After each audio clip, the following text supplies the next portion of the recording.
Welcome, everybody. My name is Gary Crawford. I'm the chair of the Budget Committee at City Hall. It's a pleasure to be out in East York.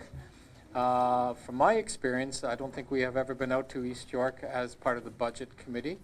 And I'm glad that we're here. It's a full house, so I'm quite pleased that we're going to have a good opportunity to listen to many folks out here. First of all, we need to open the meeting, so this is the sort of call to order of the meeting. And are there any conflicts of interest? Seeing none. We are in the process, as you all know, looking at balancing the 2016 city budget. We have been meeting over the last month with city divisions, agencies, all different departments of the city who have been bringing forward their budget requests to us, which has been an incredibly important part of the budget process. This last phase of the process is actually reaching out to the public and the community to get their input, their ideas, concerns, anything that they have on the 2016 budget process. Again, a very important part of the process from my perspective, and I know all the councillors here, because it's critical that we hear your concerns and hear what you have to say about this year's particular budget. We will be taking all of this kind of input as we're doing at the different civic centers we did downtown at City Hall this week, and bringing all that information to the Budget Committee on Monday, which will be one of our wrap-up meetings. At that point, the Budget Committee will have, as I said, listened and heard from all the different divisions all across the city, all of the public, and with all that input that we have seen, and of course the recommendations from staff, start making decisions on what the budget for 2016 will look like. We will be doing that over two particular meetings, and we will finalize from a Budget Committee's perspective what we feel is the final city budget for 2016. That budget will go on to Executive Committee. Executive Committee will have an opportunity to look at that particular budget and decide whether or not they like it, they support it, they want to make additions or deletions, and they will bring forward a recommended budget that will go to the full City Council, I believe, on February 18th. So at that point, full City Council will have an opportunity to look at the budget. So there's a number of, if you want to call, decision-making points that will impact or could impact the budget. And again, it's our responsibility as a Budget Committee. We have a subcommittee. So what we've done is we've separated the full 7 members of the Budget Committee into 2 subcommittees. That enables us to go off to the different civic centers across the city. And I want to just introduce, and I think the names are in front there. We have Councillor Layton, Mike Layton. We have Councillor Michelle Berardinetti, Councillor Shelley Carroll, and myself who are on the budget, and Shelley's just at the back there. So we'll be listening to you. We also have Councillor Fajidakis and Councillor Davis who will be attending or are attending the meeting today to listen to you. So on that, what I'm going to do is just go over the procedures on sort of what to expect. So you will have an opportunity to speak to us for 5 minutes, do a 5-minute deputation. I will be timing it. And sort of giving an indication about if you hit 4 minutes and 55 seconds, I'll just sort of let you know to wrap up your comments, because we want to be fair to everybody with the 15 minutes. And sometimes you may want to say more, but if you can, I'll kind of let you know. We have a list here. I think there's about 19 deputants who wish to speak. If you're not on the list and you would like to speak, can you please see one of the clerks just over here? And they will gladly put you on the list, because again, we do want to have an opportunity to hear you. There have been 2 requests. Sometimes there are extenuating circumstances that we move the list. We have a specified list that is here. There's been 2 requests by 2 individuals to move them up with extenuating time circumstances. So I need a motion from the committee to do that. And again, it's just trying to be fair. There's some time issues on 2 individuals that have requested that. We would try to accommodate them. So can I just move that we reorder the agenda for those 2 individuals? Okay, all in favor? Opposed? That's carried. Great. On that, I think I've spoken enough. We now want to hear you. Oh, by the way, so after your 5 minutes, there will also be an opportunity for any of the councillors here to ask you questions on what you have said to us. So after you've spoken, just sort of wait around and I'll ask if there's any questions. If not, then you'll be able to sit down. So on that, why don't we begin? The first speaker will be Murray Lumley. Murray, welcome. Over here.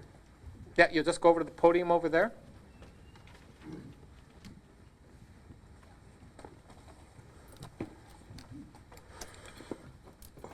Dear Budget Committee members, city councilors, and members of the audience, my name is Murray Lumley and I'm from Ward 31, Beaches, East York. Thank you for inviting me to speak to you about one of the most important budget items you are considering, the Toronto City Council's 20-year TO Prosperity Poverty Reduction Strategy, unanimously voted in by City Council in 2015. Several of us from Danforth Mennonite Church are here, and we're here in the East End, contributed ideas to the strategy along with many other churches and grassroots organizations, and we've attended discussions and votes at City Council committee meetings and its final unanimous passage at City Council. I also support the 50 Civic leaders' letter to the Mayor to move on 49 recommendations that will advance the city's poverty reduction strategy. Sorry. That's okay. Supported by our church and others is the organization Lazarus Rising, which pays for a full-time street pastor who does street outreach for homeless people, assists with drop-in programs at sanctuary ministries, hospital visits, and other kinds of assistance for homeless people. Our congregation at this time is supporting the resettlement of a 5-member Eritrean refugee family who arrived on November 3rd, 2015. We appreciate the many city services that we have used, the medical, the dental, and others. At the same time, statistics indicate that 46% of recent immigrants live in poverty. At our church, we have people who become unemployed or chronically underemployed. 43% of workers, the stats say, are precariously employed, but only 20% of unemployed Toronto residents qualify for employment insurance. TO Prosperity has plans to address this through quality jobs and living wages, as well as through transportation proposals. Statistics indicate a 36% TTC fare increase in the last 6 years. City Council and the Ontario government together need to provide long-term stable funding to the TTC operating budget, not cut it by 2%. Transit also needs to be quickly extended to the inner suburbs where some of our people live. Another issue for some is living in areas known as food deserts, neighborhoods that have no major food stores or fruit and vegetable markets. TO Prosperity addresses this with solutions under food access and transportation. Nearly 1 in 4 of Toronto's children aged 14 and under live in poverty, and over 16,000 children are on the wait list for subsidized childcare. Research indicates that for every dollar invested in affordable childcare, $2 is returned to the overall tax base due to the increased employment of the parents and reduced use of other social supports. The question is asked, do we want to fund the high cost of homelessness, emergency shelters, hospitals, jails, or the lower cost of stable housing?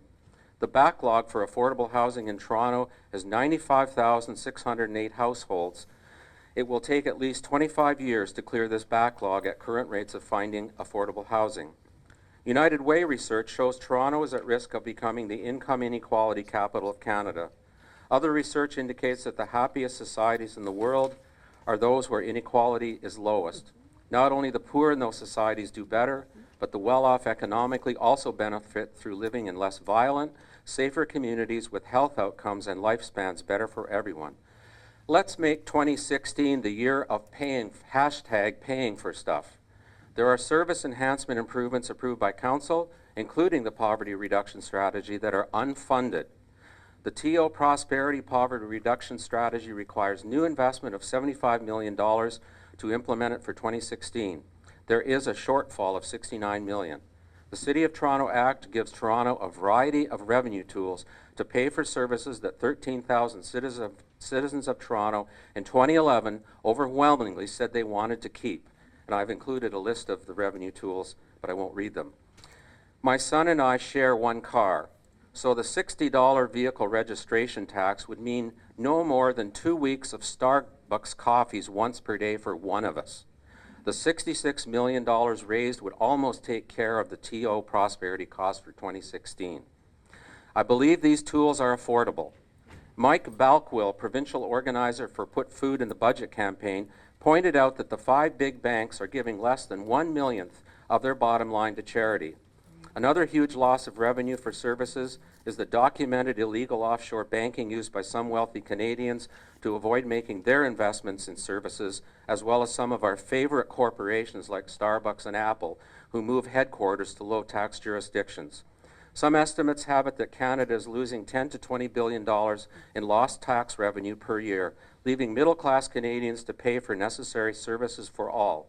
Of course, these two examples of lost revenues require concerted action at the provincial and federal levels, with a push by city councils.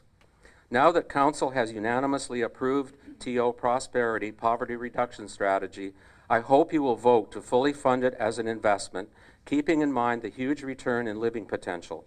You will be doing what is absolutely essential to build a more just and livable, thriving city. Thank you. Almost perfect timing. Excellent, thank you. Are there any questions of the deputant? Great, thank you very much. Very good and concise. The next speaker, we're just going to do sort of a switch on a few of the speakers right now. Sharon Smith.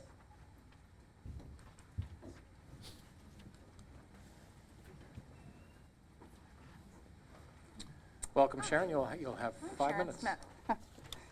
I'm speaking on behalf of the proposed cut to daycare at Parkside Child Care Centre. I am a user of Parkside. Both kids went there. Currently only one goes there now. And we've been using it probably 8 years. And if it wasn't for Parkside, I wouldn't have been able to go back to work. So it's been a crucial part of my life for the last 8 years. The cuts to Parkside are proposed to cut the preschool room. They have 3 rooms. The preschool room, school agers, and before and after school care. And with the new all-day kindergarten, there isn't as many children in the daycare as there once was. So now, if we're removing the preschool, there's a very low enrollment there right now, and there's a reason for that. For the past 5 or 6 years, there's been, are we going to close? Are we going to stay open? Is the school going to close? Is the school going to stay open? And because of that, it's very precarious, and people don't want to bring their children there, because if next year or 6 months from now, they have to take them out and move them, it's chaos to do that, especially with, 1 kid's enough, then 2 kids and 3 kids to have to keep moving them around. There is a waiting list of 155 children for Woodbine, which is probably 2 kilometers away north. And they have an infant room, a preschool room, and an before and after school care, I believe. So, my thoughts are, why not turn Parkside into an infant care room as well? There is space there. I'm not sure how much space, but I'm pretty sure there is space. And it's already there. It's not like, you have to build a whole new daycare center. And it just had a flood about 6 months ago, the beginning of the school year. So it's actually been torn apart and ready to be put back together, but I think there's been a stop put on it. And I know that when my daughter was about to go, so that was about 4 years ago, that was, we don't know if we're going to be open. So, there's a reason that there is low enrollment. And that's the biggest reason, because, nobody's sure whether or not that is going to stay open. And that's the biggest part. If you say, okay, we're going to stay open, we're going to create a bigger infant care center, you may just have the 155 kids, the list will get lower, there'll be less people waiting, and that room will fill up. So that's the biggest thing for Parkside. Thank you very much. Any questions? Councillor Davis. Thank you for coming, Sharon. No problem. The school board was reviewing that school for closure, is that correct? Correct. And it took a couple of years before It took a couple of years to decide.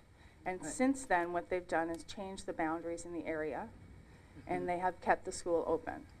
There's a real issue in the area with daycare and with the schools. All the surrounding schools are full, way over capacity, and all the surrounding daycares are full and way over capacity. So somebody needs to work on how to get and redirect those people to that area, because it's starving for daycare. And currently the program is taking, what happened with the flood? What So happened with during the flood, the preschool Moved. children all went to Woodbine, which is already overflowing. So they had to go to Woodbine, the closest care. And so now they're actually permanently there. They've been permanently moved. So since the flood, they've rebuilt 2 rooms, the school age room and the before and after school room, and left the other room empty.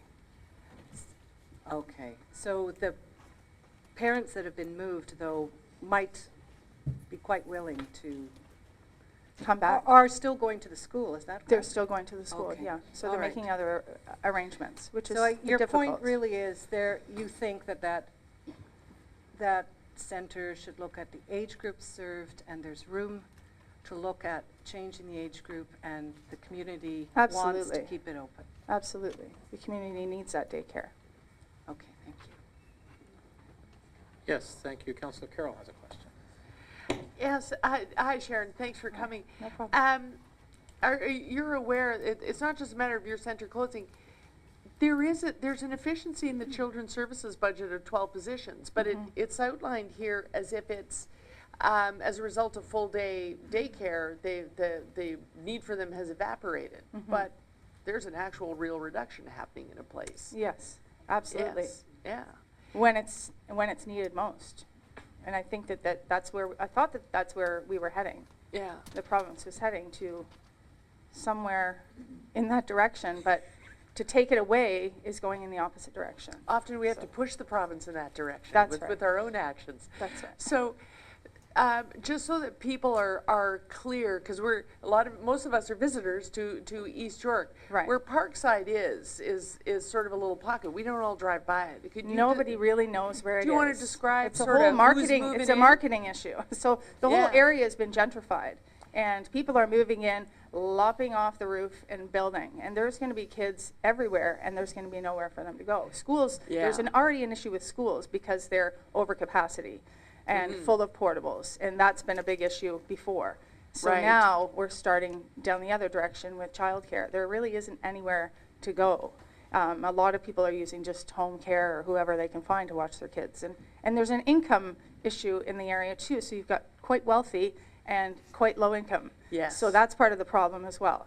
So you've got a lot of low income folks that need care, that can't afford it, and they need the subsidy to get in. So, and they're on a waiting list because there's, 12,000 of them now? Yeah. So what that's- you that's need the is big not problem. just the new centers we're building. You need a range of care and some subsidies for Correct. that neighborhood.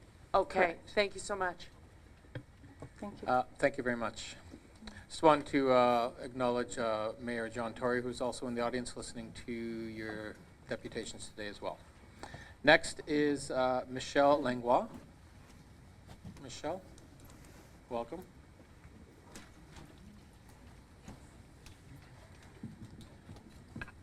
So, my name is Michelle Langlois. I live in Ward 29, so right here, just around the corner from here at Greenwood and Milverton. And I'm here basically as a concerned resident, not as an expert in this topic, but I'm concerned about the funding of services for homeless people in the budget.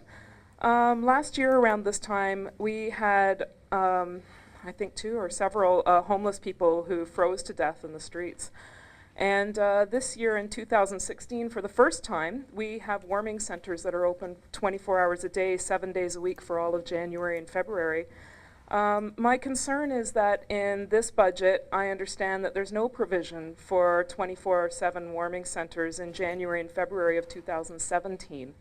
And so I have mixed feelings about being here asking for you to fund such a tiny Band-Aid as warming centers for 2 months a year when our homelessness crisis is so huge. But you know, there's so much more that the city needs to do to combat homelessness. But here we are with a budget that's left even this small Band-Aid solution or measure out for 2017. You know, 24-hour warming centers in January and February, it's the least that the city can do to ensure that homeless people don't freeze to death next winter. And of course, we need so much more, right? Shelters are desperately overcrowded, which means people get crammed in or turned away. And, you know, even if you can cram everybody in, that's not okay. It creates friction, makes shelters unbearable places for people to be. So we need more shelters, we need these warming centers. Yes, it takes more money. Raise my property taxes, it's worth it to me, you know. I'm fine with shelters or warming centers in my neighborhood. You know, not all of us homeowners in Toronto are, you know, not in my backyard types. So, but I really think that the very least that we can do as a city is to put the warming centers back in the budget. So thanks for listening to my submission. Thank you very much. Any questions? Seeing none? Great, thanks. Thank you very much. Next on our list is Eli Aaron. Welcome, Eli.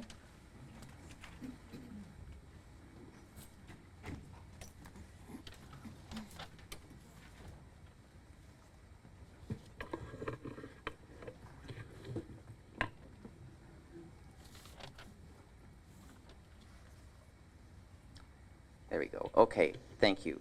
I'm going to be speaking to the Budget Committee today about two issues which I feel are very important. So the first one is often overlooked, Toronto's heritage crisis. So here's a graph showing the number of heritage staff to the number of backlog properties which have been nominated by councillors and the public that need to be researched. Clearly, something needs to be done. We have 1,500 properties and 2 staff. So the ratio of heritage staff to backlog properties is 1 to 750. And each report's about 25 pages. So you get about 1 heritage staff person to each 18,750 pages of research. So that's a lot for one person to do, and that's why the backlog is growing so quickly. So it's pretty simple the way I see it. This is our past. It's our city's history. We have only one chance to get this right, and time is running out. Every year, oh, maybe next year we'll put someone onto heritage. This is the year it needs to be done. If we don't do it now, it'll be gone forever. So the second thing that I would like to discuss is Toronto's traffic problem as well as budget revenue shortage. So here are Metro prices. I know they didn't go up this year, but 5 out of the last 6 years they have increased. While the price of driving has actually decreased because fuel has decreased and we don't charge drivers for anything else in this city. So we have 22 billion of unfunded projects, and 12 billion of those projects are only transit projects. 92% of Toronto residents, according to a 2013 city staff report, would support the use of dedicated government revenues to fund transportation infrastructure. 92%, and 85% believe it's necessary that new revenues are created. So 92% of people in the city. So I think that would mean it's time to act. And it's not negotiable. We need revenue. There are 95,000 people on the affordable housing waiting list. That's 102% of the existing units. The last time we built rent geared to income, 1995, 20 years ago when Barbara Hall was the mayor. That is a very long time. And our buildings are falling apart. That's a picture of bricks that are falling off a wall of a community housing building just a few months ago. Our buildings are literally falling apart. We can't just wait for Ottawa to come and open the purse. We need to act on our own, and it needs to be done now.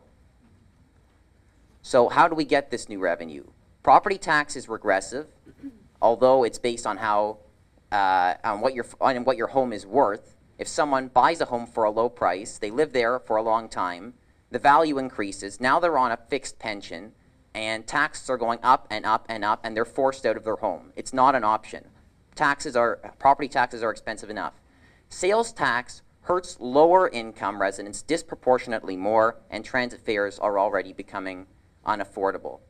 In terms of new revenues, people think, oh, it's the left wing. The left wing is always trying to, oh yeah, they're always trying to add new taxes. They don't care about the city's finances. Here, I've proved that is completely false. Michael Bloomberg, Republican, and Boris Johnson, Conservative, both support parking levies, road tolls, and congestion charges.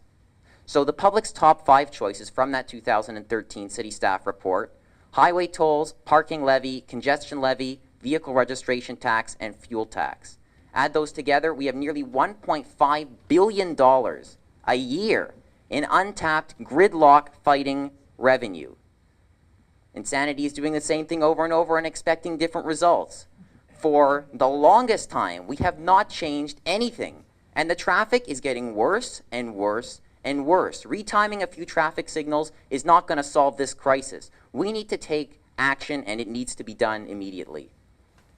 I'm almost finished. The bottom line, we can't fight gridlock by punishing transit riders, by constantly increasing transit fares, and rewarding drivers who are causing gridlock, by not charging them in any way to use our roads, which everyone pays for. This is the perfect opportunity to increase revenue, because we can't just balance the budget by the skin of our teeth every year. Eventually, those $22 billion in unfunded projects are going to need to be paid for. Torontonians are willing to pay and ready to tackle gridlock and build a better city. The question now is council. Thank you very much. Thank you very much for an excellent presentation. Are there any questions? Yes, Councillor Councillor Carroll. Carroll. You probably already know, you seem pretty well read coming up with that. You probably already know, you and I probably only agree on one point. I'm interested in your evaluation of sales tax. What I always say to people when I'm describing it is, if you can't even afford to buy your children winter coats, then I won't get any sales tax from you. But if tonight you are wandering past an art gallery, you just stop by and buy a $7,000 work of art because that's the tax bracket you're in, I'll get your money. So the only point I disagree with in your whole presentation is sales tax. But you've listed that survey. People are still interested in a basket of tools. You prioritize them in the list. Yes, and those were from the public consultations conducted by the city staff at the request of Metrolinx in 2013. Right. Did you get a chance to look at the other cities as well? If you went in to look at what Metrolinx gathered from our folks, was that sort of a GTA look too? Sorry, could you repeat that? In looking at the priorities, people's preferences. Yes. Does that include GTA municipalities as well, or you just sort of The city separated staff, out the Toronto ones? those top 5 Yeah. were only from residents within the actual city of Toronto. Yes, they're surprisingly close to the GTA municipalities as well, which means, the issue of what would happen in the GTA, the answer would be the same thing. I think it's a place where we could agree. You haven't done any research on that at that level, though. No, I have not. But to your point about sales tax, as much as you would get more money from people in a higher income bracket, I would argue that people in lower income brackets also need to purchase things other than food, which are going to be charged HST on, and it's a regressive tax. Mm-hmm. Regressive taxes just generally do not benefit lower income brackets. Right. And I really appreciate your work. You've done a lot of work, and we would love a copy of your presentation. Thank you. I could send it to you. Thank you. Councillor Fragedakis for a question. Thank you, Chair. So, sorry, I just wanted to go back. You were talking about the heritage preservation staff, and that there were basically, there's one member of staff for 750 That's right. to do 750 heritage reports at the moment. So I'm just wondering, what do you propose as an appropriate number of staff to deal with that kind of volume, just out of curiosity? Oh, I don't know what would be exactly an appropriate number. I would support consulting the heritage department. I know they didn't want to speak to me when I asked them about how they're feeling about their budget, but I think that they do need to be consulted. They know what areas they need more funding in. Certainly hiring more research staff, but I don't know the exact number, and maybe the overall process needs to be changed for nominating property. Some of it is outlined in the Ontario Heritage Act, which is provincial legislation, but some of our own process maybe needs to be looked over.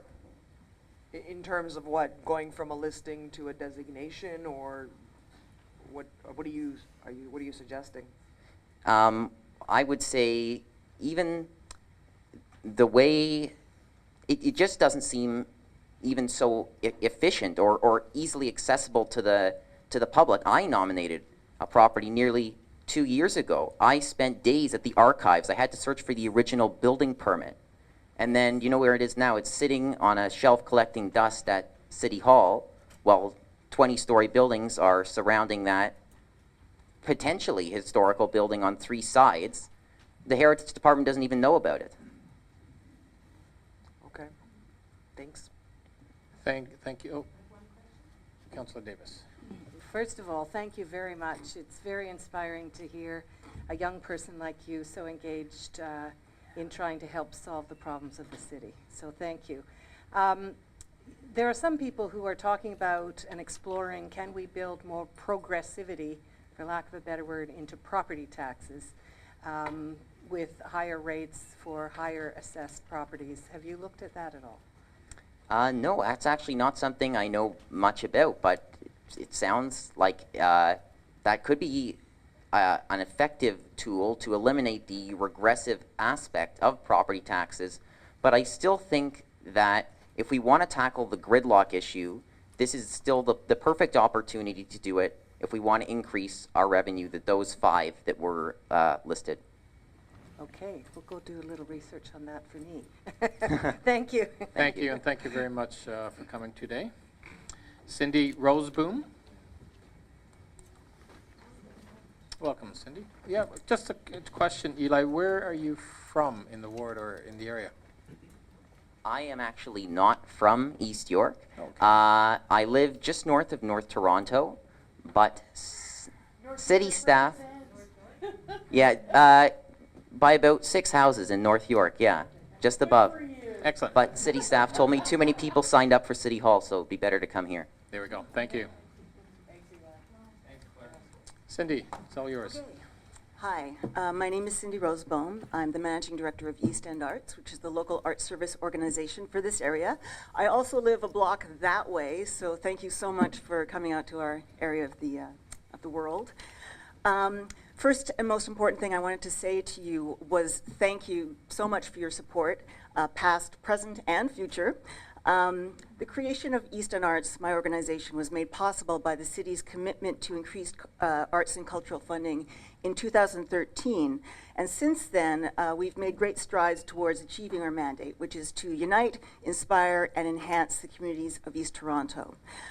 We do that by cultivating an arts network, supporting local artists, and increasing community arts engagement. As a local arts service organization, one of 6 that service Torontonians outside the downtown core, we're working really hard to fulfill the goals of civic engagement and community development that are key to the city's overall action plan. Since our formation in 2013, East End Arts has presented, these are my numbers, 46 events, engaged over 1,500 people directly in our activities, and reached a conservative number of about 20,000 people through our public art activities and displays. So we've been successful in elevating the profile of the area, increasing the number of free, accessible events, and we work with a wide variety of other partners in the area to improve the quality of life here. So again, thank you. This wouldn't have happened without you. The city from this, the support from the city allows us to leverage other resources and other funding, but we simply wouldn't have the capacity to do that without your initial investment. So just to add to that, I do need to add my voice to the series of my arts and cultural colleagues, who I know you've heard from in the last couple days, to echo what they've said about urging you to stay true to the commitment of reaching a $25 per capita investment in arts and culture by 2017. It really is an investment. It's an investment that pays off. And there's statistics that prove that. If you haven't seen this, I can pass it around. I'm sure you probably have this. Things like that arts and culture contribute $11.3 billion annually to Toronto's GDP. But there's also the unquantifiable return in the human spirit that is much harder to quantify. And so to illustrate that, I thought I would share a personal reflection in spoken word form. And I'm going to end with this. Yeah, well, all right, this is nervous. If not for the arts, I would not be talking to you now. If not for the arts, I would likely be deadened by drugs, in and out of the medical system, draining resources and oozing despair, bitter, angry at those who'd wronged me, if not simply dead. But instead, art has given me the tools to forgive, to replace pain with compassion, laugh at myself, and believe in a world of insight where people duel in poetry, not weapons, express their hurts and joys in song, paint, draw, scribble, shapes and colors on walls, paper, canvases, images and colors that say each and every one of us matter. Art has given me hope for a world that is better and beautiful and worth sharing. One which I can and will help create. A world that might not otherwise be if not for the arts. Thank you. Excellent. Any questions at all? No, you said it all. It's perfect. Thank you. No, No, I've, wait, I've, wait, I've wait. got one question. Sure. Or a couple of questions. Okay. The city has set a goal of attaining a $25 per capita spending on the arts. What that was, but you think that's something that is an achievable goal? We started down this road, and the option was, or the reason why it was 25, it was to match or meet Montreal At the time. At the time. Yeah. Are perhaps you're aware of where they've attained at this point in time? I think Montreal is up to 50-something. We're really very low on the per capita investment for arts and culture compared to other cities, and especially for a city that it's kind of ridiculous, considering that we really value our arts and cultural environment. So when we're currently hovering around 22, and it Yes. was actually under the Ford administration where we set the goal of 25 and steps to get there. Yeah. Sadly, as you may be aware, the increase is not funded under this budget. Yes, I am aware. Okay, thank you. Okay. Good. Thank you. No? Working. Oh, there we go. Now I'm working. Next is Mathieu Chantelois.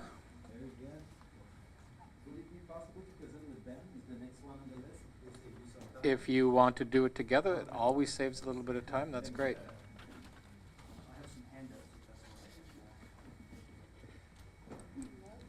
So Ben Freeman, Yes, welcome.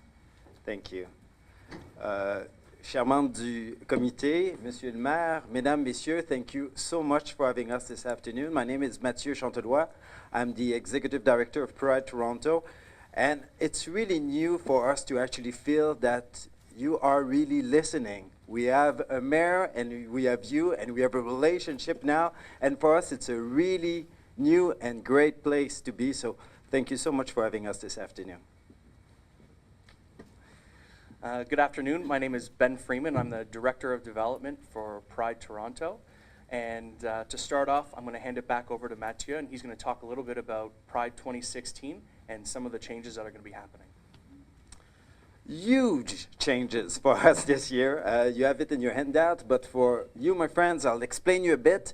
For the first time this year, we're going to do what Sydney in Australia is doing, what New York is doing. We're going to do Pride Month. On the first of the month, it's Wednesday, and it should be on your schedule now. We're going to raise the flag at City Hall. And for a full month, we're going to work with a lot of grassroots organizations, a lot of the majors, a lot of LGBT groups as well, to create some content and meaningful content for the full month. For example, with Ryerson University, we're going to have an evening with George Takei from Star Trek. We're going to do some special screenings at the Inside Out Film Festival. It's in June again this year. We're going to have a Friday night live at the Rum Museum. We're going to have a full day of celebration at the Sugar Beach. We're going to close the aquarium one night. We're going to open the bars, and we're going to have some queer artists and do an aquarium. We are working with the people from the Arbor Front Center to do a night where we're going to learn how to dance flamenco. We call it Pink Flamenco. We're going to have a day at Wonderland for the families. We're working with TIFF to have some family programming as well, of movies as well. We're working with the TSO to have a full night of cabaret at Roy Thompson Hall. We really spent the last month talking to everybody and bringing everybody together to really be able to say that in June, it's going to be La Ville en Rose. Today, I'm here like many other arts organizations to ask Council to approve the increase for per capita funding for the arts portfolio, or the arts funding envelope, which is used to help to make the city's economy grow and provide world-class arts and cultural offerings right here in Toronto. Pride Toronto has a lengthy and successful track record of producing the internationally recognized Toronto Pride Festival, which has been in operation for more than 35 years. Over the past decade, the organization has realized substantial growth, both in content produced and the number of attendees who flock to Toronto each year to take part in those festivities. This growth means that Pride Toronto books more than 500 artists who perform on 9 stages and attract an average of 1.2 million attendees from across Ontario, Canada, and abroad. And these attendees spend on average $280 million. Under the Major Cultural Organizations Grant Program, there's another 2 organizations who produce fantastic and outstanding festivals and parades. And by that I mean Luminato and the Toronto Caribbean Carnival. When looking at this grant program and the funding that is allocated to the respective major cultural organizations, Pride Toronto receives far and away the least amount of support from this program compared to our arts and culture festival counterparts. In 2015, the Toronto Caribbean Carnival received $560,000. Luminato received $345,000. And Pride Toronto received $160,500. Today, I'm also here to ask for an additional $100,000 be budgeted specifically for Pride Toronto, over and above the existing funding envelope that's currently proposed. As you've heard from my colleague, Pride Toronto is growing yet again, and the month of June will now be producing Canada's inaugural Pride Month. And out of this historic undertaking, a number of the city's major cultural institutions will be partnering with Pride Toronto to produce cultural LGBT-focused events. These events will showcase new and emerging LGBT artists who would otherwise not be programmed in a regular festival season due to budgetary constraints. In order to make Canada's inaugural Pride Month a success, we need to partner with the city's other major cultural institutions. We need to book additional LGBT artists, and we need additional funding. I thank you for your time and your consideration. Councillor Carroll. So now, you know that this is coming sort of late in the process, but it looks like you've been working on it for some time. So the questions are Pride, we give a tiny fraction of the funds you use. There's a ton of private sector support. So the question is, what does this leverage? What do you know the private sector is going to add to the pot here, and does it outstrip what the city would be adding to the pot? We've been spending a lot of time talking to all our partners as well and creating new partnership. But you know, the money from the corporate world is not easy to find as well.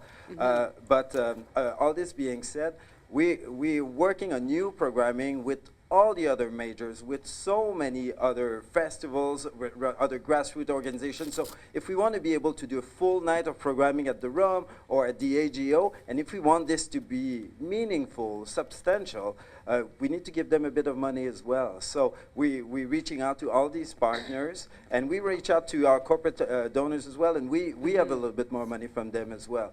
But we little get bit, or are we matching them, or do you think they they're giving a lot more than you're giving. But we're still a bit short, and we still need a bit more money. Even with this extra $100,000, we would be the lowest one of all the majors in the money that we get. We really think that we had a strange relationship with the city and with another mayor, but now I think that this is the beginning of a new time, and it's time for us to shine, and we're not going to be able to do it the way we would love to do it without your help. And are you making a similar appeal to the province? Oh yeah, absolutely. Okay. Okay, thank you. Thank you. Thank you. Any other questions? Councillor Berardinetti. Matthew, thanks so much. I think you're an amazing director, and Thanks a lot. awesome to see you here. Just wondering if there's a signature donation or donator that you work with. Like we have Scotiabank Waterfront Marathon. They do amazing work. I know that Scotiabank just pulled away from Nuit Blanche Yes. and Caravana. So do you have a signature donator that you work with? or Yes, that you're we have looking for? TD. TD is a great sponsor of us, and they are giving us a lot more than they used to because they love the pitch that we just presented to you. But obviously, they're hoping as well that you're going to be on board so we can do this properly and, you know, with substance. Yeah, that's great. It's just that if it's good that we know, then we know who's out there helping, because I'm a big fan of Scotiabank and the marathon, but also of Pride and everything that you do. We'd love to see it expand from 1 week to a month. So, and especially with the aquarium, and great idea. It's amazing, and I'm definitely going to go. Thank you. Thanks. You'll be invited. Thank you. Any other questions? I just have a couple myself. So you know we've been doing arts funding increases over the last 3 years now. How has Pride benefited on, you say, the last? So you've had increases from the city. I'm just curious. I don't know if you know the specific amounts, but you definitely have increased over the last 3 years. Do you want to take this one? Sure. There has been increases over the last 3 years, and to the tune of approximately, I think it was like $38,000. All of those funds and additional funds are being flowed directly into hiring LGBT artists. Okay. Good. And understanding too that there is a process. So we have the major cultural grants envelope, and within that we have all the majors, of course. I think there's the 10 or 11 of them. And then there's a process of how they allocate that money within that you participate in. That's correct. But and when there's growth in this envelope, usually it just goes. You give 1.2 million at TIF, so you give them a certain percentage of this envelope. So we're always the one that get the less when there's a growth on this envelope, and we think that these numbers don't reflect at all the economical impact that we have in this Okay. city, but also we make Toronto shine all over the world. And again, understanding through the budget process, we don't really look at the process of how we allocate with the majors, but that would be something probably through economic development and culture, is to maybe look at the process of how we reallocate to better adjust, because you're saying you don't feel you get your right percentage, so that would be something we could look at. I'm assuming that would be favorable for you. This Okay. could be done in many ways. Yeah. Yes. And then when I'm looking at, so the tentative increase to the major cultural organizations, if the 5 million is passed, will be 600,000. So out of that 600,000 that's going to all the majors, you will automatically get a certain percentage anyway, but it probably won't be the 100,000 you're asking for, but you're looking at. Probably the smallest amount again. So there Okay. is something here that for us is not really working with No. the work that we do. Okay, thank you. Thank you. Oh, Councillor Davis. Just for clarification, what you're saying is if the contributions to the majors goes up by a fixed percent, obviously those who get more end up getting more from that percentage in real dollars. That's correct, yes. Okay. All right, thanks. Thank you. Thank you. Thank you for your presentation. Thank you. The next is Satchel Patel.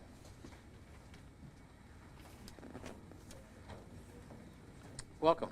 Hi, thank you. My name is Sachil Patel, and I'm from Pride Toronto, and I'm going to share with you my experiences being a South Asian queer-identified staff member at Pride Toronto.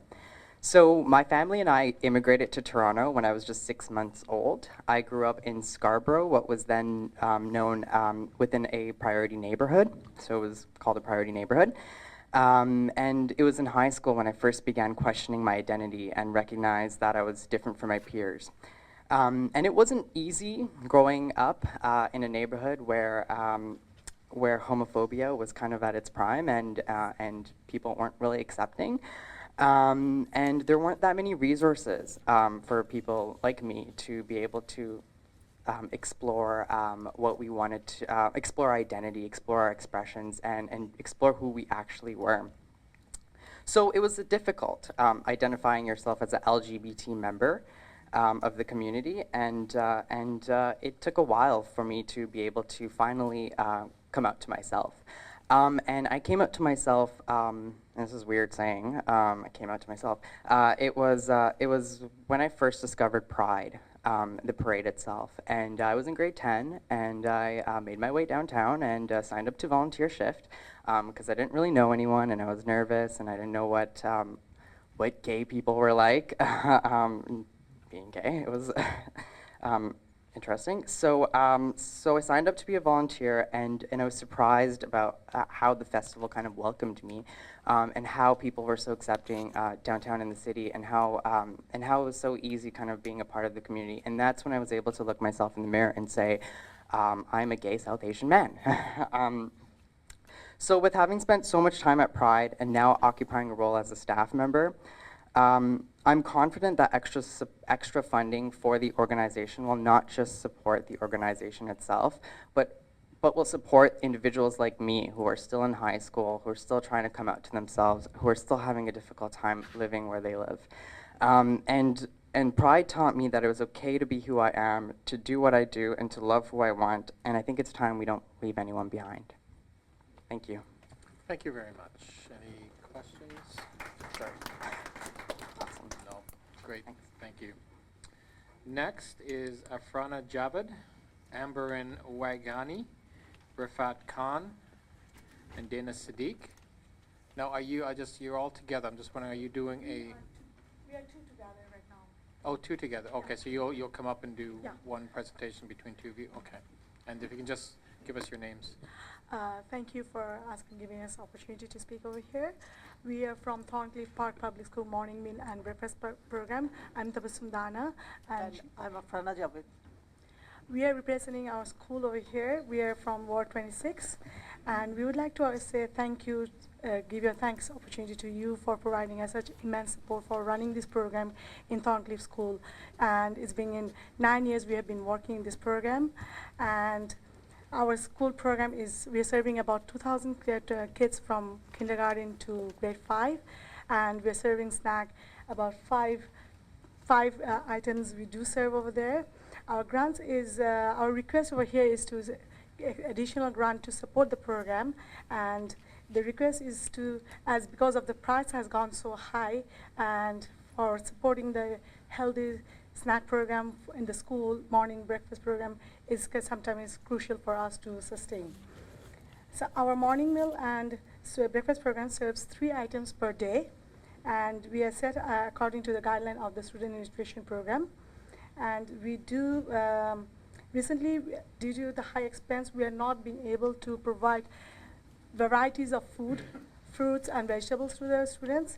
We are working hard to fill up the criteria according to the criteria. The challenges that we face recently is that we have been seeing that children, we are giving only 2 items of the fruits because of the varieties are not being able to serve of the high price of the food. And other fundings, we do get fundings because of your funding is helping us to get more funds from other organizations like Breakfast Club Canada, Breakfast Club Canada and other local churches. And we do get some fund from our community parents, which is not exactly the same amount we expect, and due to the low income of this community, all parents are not being able to contribute in this program.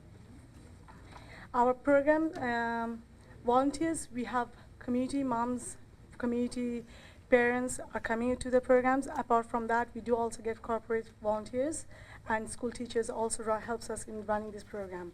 Our volunteers, like us, when we started, we got also some support, and we get some sort of enumeration which helps us to work on this program also.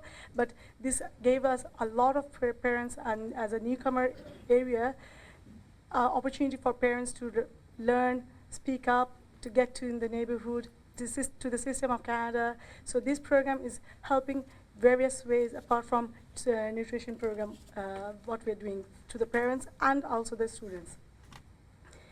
We run the program information we disseminate through workshops to the parents and also throughout the curriculum nights in the school. And when we have some feedbacks from the kids also how they like about the breakfast program and morning meal. Most of our children comes in the school hungry. They're not having full breakfast. And at times, like the kindergarten students, they come and the teachers, we deliver the snacks before 9 o'clock, before the school has started, so that the teachers can set a table of snack for them. And when they come in and they get the snack, and they really appreciate to have the snack, so that students get the full attention to the education system and education what they're learning over there. And the teachers also says that this is not a full morning meal only. It's supposed a meal program which helps throughout the day for our children to learn and develop their skills in every aspect. And this is the largest program in Thorncliffe School. Is one of the biggest among all the TDSB school program. And we would like to invite you all to come in sometime and see how we are running the program, how it's been going through, and your support is really helping us, but with some additional grants would be helping the program to sustain more. Thank you. Thank you very much. Any questions? Councillor Layton? Thank you very much, and thank you for all your hard work in feeding these hungry young minds. The budget doesn't include the inflationary increase to help you address the cost of the food increase. It's right now unfunded in the budget, and they're requesting 1.3%, and a 1.3% increase in the cost to help existing programs buy food. Do you think that's enough to account for the almost 5% inflation that we're experiencing in food right now? What we have given so far, like additional fund would, because of the high price of everything, as we are like when we are ordering, we see we cannot choose the variety of things. So additional grants that we are with the existing one, we have, if we get additional funds, would help us obviously to get It's more. going to help pay for it, yeah. Yeah, and of course. If we don't keep pace with the inflationary cost of food, it'll mean less food's getting purchased? It's difficult. It gets difficult to follow the criteria and student nutrition criteria, and we have to serve 3 items daily, like dairy, grains, and fruits and vegetables. So at times we are, like right now we are constrained with 2 items of fruits and vegetables. We cannot vary because 2,000 kids are there. And with 2,000 kids, we are not being able to serve. Well, and because the price of the Canadian Pricing, dollar yeah. is so low, Yeah. all of a sudden all that fruit from California just got a lot more expensive. Yeah, that's giving us a lot of constraints in running the program according to the criteria, but we are trying our best to support. But we thank you for all your Well, support. just as a point, to keep up with the price of food inflation as determined by the determination of whoever figures these numbers out, the great bankers in the sky have figured out that the food inflation is outpacing the 1.4% inflation that the city's using as our calculator for what inflation is. But that's not right. That's not correct. The price of food's going up at almost 4.5, almost 3 times the amount of inflation on everything else. And I think it's important to recognize that if we don't increase your budget, that 2 pieces of fruit is going to turn into 1 pretty quickly if we're actually taking a step backwards every year. Yeah. And they need and young minds needs and to be served food, as you know. Thank you. Thank you. Thank you. Councillor Davis. Oh, Keller. Oh, go, Councillor Davis. How many volunteers are there in the program? Would you Per think? day, we have 4 to 5 parents volunteer to helping us for making a bean and cutting fruits, veggies, everything. So almost 30 volunteers, parent volunteers. 30.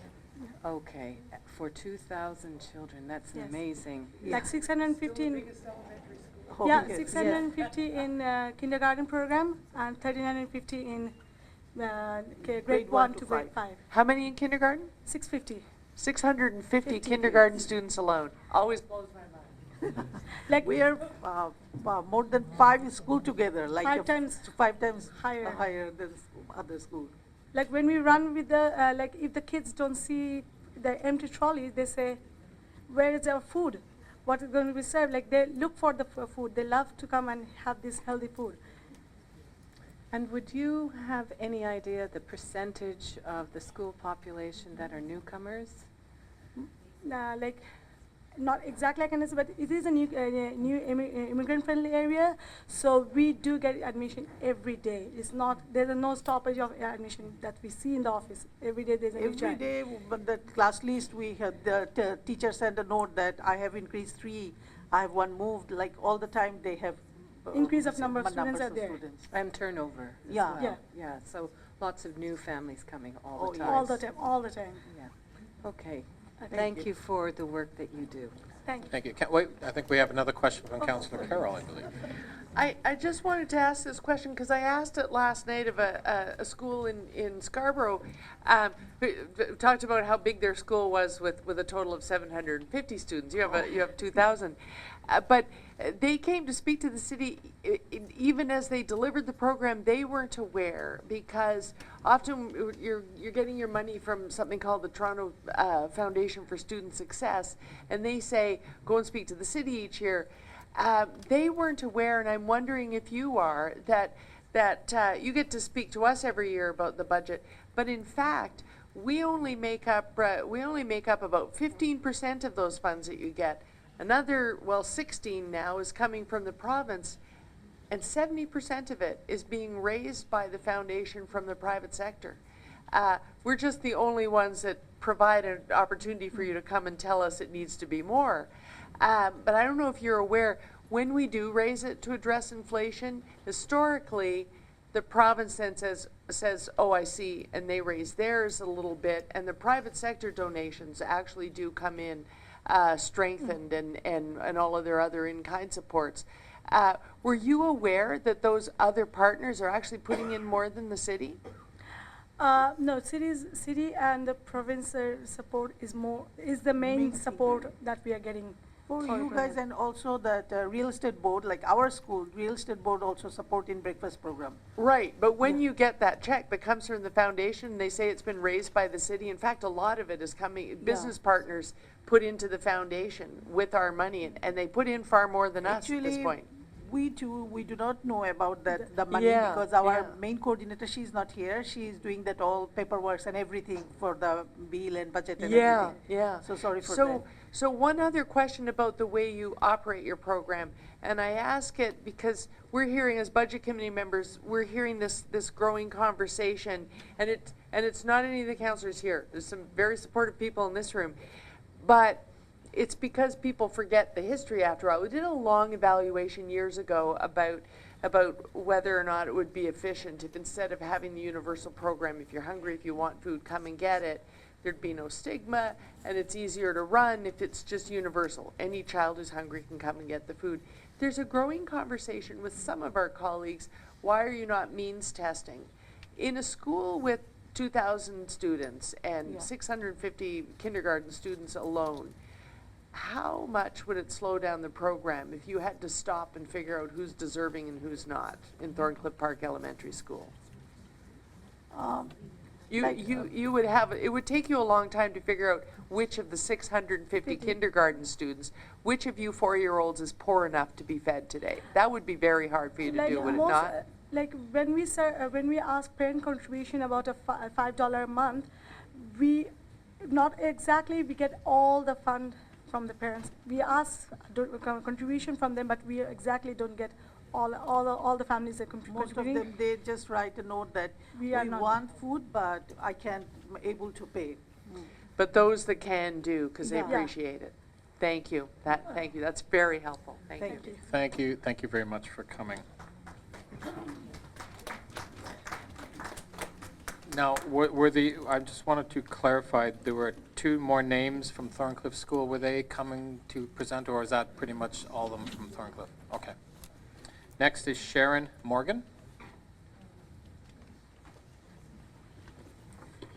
Good afternoon, councillors. My name is Sharon Morgan, and I am a family studies and science teacher at Woodbine Junior High School in North York. I organize and run the breakfast program at Woodbine as well, and so I am here to speak about another breakfast program, slightly different take because we are a junior high school with older students and much smaller school, which I will get to. I want to start by just thanking the Budget Committee and the province as well as the city for all of the generous funding that we do receive. The breakfast program that I run and that I'll be speaking about today would not be possible without that very generous financial contributions, and they are very much appreciated. I thrive on running a program that provides our students with a healthy, balanced breakfast every morning. The student population at Woodbine is 325, and we have students in grades 7 through 9. We serve on average 50 to 70 students breakfast every morning. Our breakfast is free of charge and works to accommodate the religious restrictions of many students at our school. Our school population is over 50% Muslim, and many of our students follow a halal diet. We adhere to this in our program by offering an ovo-lacto-vegetarian menu with no products that contain gelatin. This not only keeps our costs down, but also ensures that all of our students can eat the products served at breakfast each day. We do have a variety of options every day, so students with food aversions or allergies can avoid certain food items while still managing to have a balanced breakfast. We do not serve any products containing peanuts or any traces of peanuts. Our daily menu consists of a hot item each day, as well as a selection of fresh fruit, milk, cereal, and water each day. We also offer fruit smoothies a couple times a week, which is the new addition that I've kind of put in this year and has been quite successful. On Monday, the hot item is a breakfast wrap. On Tuesday, it's a toasted 12-grain bagel with cream cheese. Wednesday, we offer an egg sandwich on an English muffin. Thursday, we have whole wheat pancakes. And on Friday, we do English muffin pizzas with tomato sauce, red peppers, and mozzarella cheese. We don't use any processed cheese in any of our items, and all of the grain products are whole grain.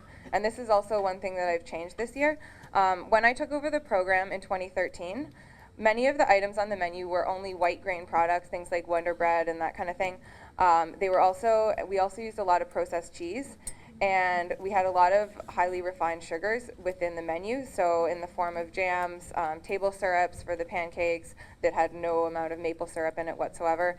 We had chocolate chips and like tons of sweet juices. Every day there was some kind of like juice from concentrate, which is basically pure sugar. So one thing that I did was I've eliminated these from the menu because I strongly believe that we should be offering our students a breakfast that gives them as many whole food products as possible in order to provide them with the proper nutrients as well as good energy for the day. I'm proud to say that along with my breakfast club coordinator, who is the one that physically prepares the food each morning, we have made many positive changes to increase the healthfulness of our program over the past 2.5 years. However, I do feel there's still much more that we can do. I would love to see, personally, breakfast programs across the city offering more organic options, GMO-free things, and preservative-free foods, because a lot of what is offered is the white bread options, things with a ton of preservatives that will last for weeks in the fridge. And I think that if we can move to kind of more whole food stuff, it's a lot better for our students, and for really, if we're offering a student nutrition program, that's real nutrition. I do realize that cost is a major factor that is holding us back from realizing this goal. And as much as I'm feeling that if we can get more funding, that would be something that hopefully we could move towards down the road. But I do at the same time feel like we are moving in the right direction, and I'm hoping to be able to continue that with making baby steps to improve the healthfulness of the menu. We are fortunate at Woodbine to receive funding from the city and the province through the Toronto Foundation for Student Success, as was mentioned. And we are very grateful for that. We do also receive funding from the Toronto Real Estate Board, and they are very generous in the financial contributions to our program. And even listening to the other speaker about breakfast programs and hearing that, I feel like, wow, we're getting a generous contribution from the TREB that's really helping us kind of do a lot of what we're doing. And we also don't receive really any funding from parent volunteers. We, as well as the other breakfast program, are in a neighborhood where parents are very financially strapped as it is. They're largely unable to really contribute to any kind of fundraising initiatives at all. So basically we run the program through the support from the TFSS as well as through TREB. We also couldn't operate without the teacher and student volunteers involved in the program. We have 5 teacher volunteers as well as 20 student volunteers. I've divided them into groups of 1 teacher and 4 students each day. The teacher supervises the cafeteria We'll have while... to wrap up quickly. Yep, sure. It's teacher supervises the caf. The students help out, prepare, and serve the food. And not only they're helping out serve their school, but also working towards completing their 40 hours of community service. Thank you for taking the time today to learn a little bit about the Woodbine Breakfast Program. And thank you again for your support, and I hope for that continued support and potentially even greater support in the future. Thank you. Thank you. Councillor Fragedakis had a question. Yeah, thanks Sharon for your presentation. So do you have a sense about the menu shift that you've talked about, if that's occurring in other schools? To be honest, I'm not in a lot of close contact with other organizers from other schools. From what I would guess, I would think not, from just kind of what I've seen from people coming in and out of our school who see other programs. For me, it's kind of a personal thing because I have a background in health promotion and I've studied a lot of nutrition and even some holistic nutrition, so I've kind of taken that on personally. There was no part of it that came from any larger umbrella, but I do think it's something that would be really important to be like kind of integrated into other schools, because some of the stuff I see, like serving, one of the things, we had grilled cheese on white Wonder Bread with processed cheese, and I mean, that's... Yeah, no, nothing. Like, no, I see what you're saying, and I'm just wondering if there's like a way to share that with other schools that are offering similar programs to try to get that menu shift happening across the system. Yeah, I mean, I would love, if given the opportunity, I would love to like speak with other coordinators and kind of help them like see how they can actually integrate a lot healthier things without really increasing their cost, because with what we did, we actually didn't increase our cost whatsoever. And so doing something like white chocolate chip pancakes, you can easily go to whole grain, and it didn't actually cost us any more. And in fact, we were saving money in that sense from not having the like chocolate component of it. So we found a way. Thank you very much. Thank you. Thank you, Councillor Carroll, then Berardinetti. I just want to brag that this school is in my ward. No. And say that there's an irony to the fact that this school in the Peanut is peanut free. That's true. Yeah. Yeah, I'm here because I live close to here, but I teach up there, so this was more convenient. Thank you for all your work. Thank you. Thank you. Councillor Berardinetti has a question. Thanks so much for all the work that you do. And I know that Jamie Oliver had a special on, and there are a number of schools. I've always been a huge fan of the student nutrition program and worked on it myself with Variety Village when we ran it. And do you work with did you follow that Jamie Oliver? Yes, I did follow the whole food revolution thing. I wouldn't say I've watched all of them, but I've watched most of them, and I love what he does. And I think that's a perfect example of how you can integrate healthy food into a school nutrition program with doing it healthy and without really increasing your cost, but still serving really healthy food to the kids. And I think a number of schools were following it. At least a number of them were in my ward. Were you hearing that at the time, or I guess they're so individual? I think when that was actually, I think that was before 2013. Yeah, because that was, previous to that, I was at a different school that didn't have a breakfast program, and it was kind of, when I came to this school, it was something that kind of fell into my lap, and I jumped at the opportunity to take over the program because the previous coordinator had left. Previous to that, I wasn't really in the world of the breakfast programs too much, but I definitely followed the Jamie Oliver thing. That's great. And then I guess that's the issue, is that there's individual schools. It's up to the coordinators, and a lot of times they're run completely differently, or they have moms that come in, or dads or volunteers that come in, and it's just whether they have the nutritional knowledge.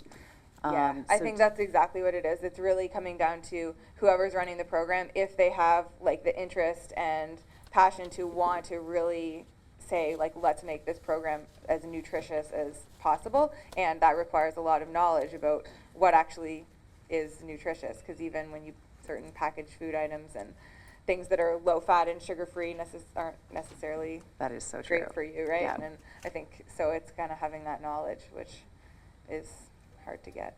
Yeah, that's great. Okay, and thanks so much for coming, and thank you. giving your knowledge on it. Thank you. Thanks a lot. Thank you. Next is Rachel Lauren. Rachel Lauren? No.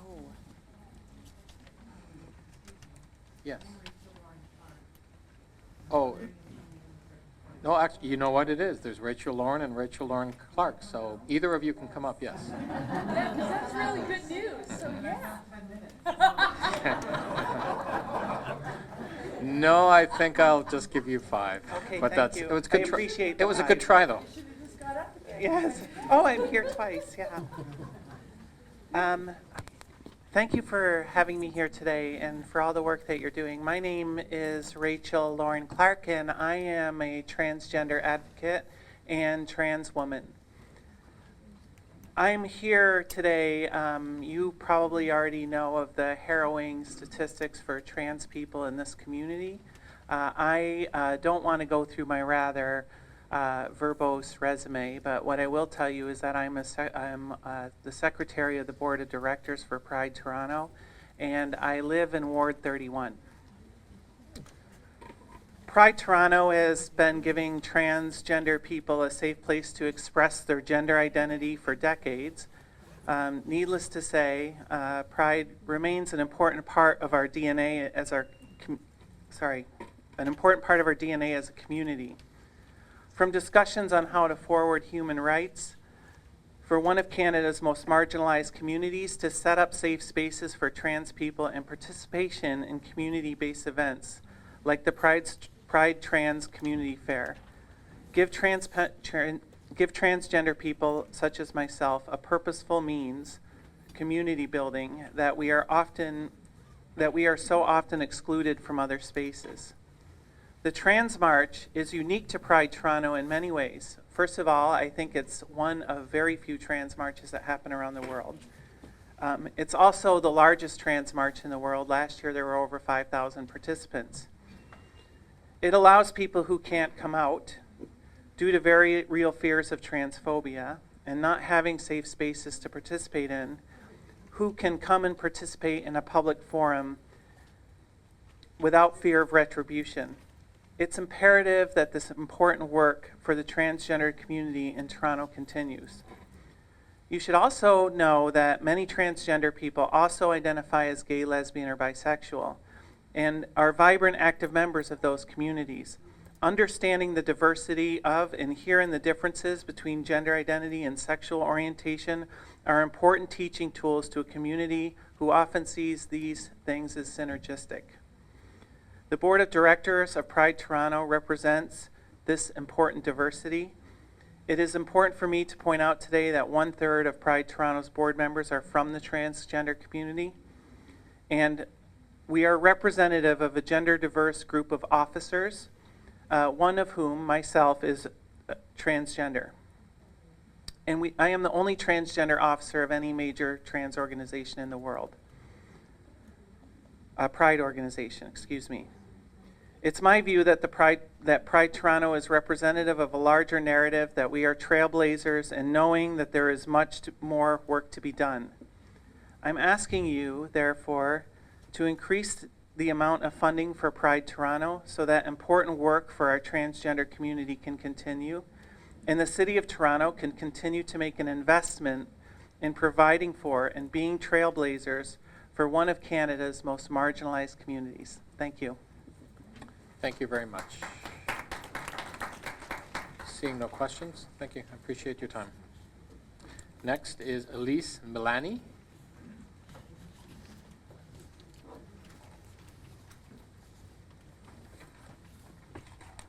Hi, thank you.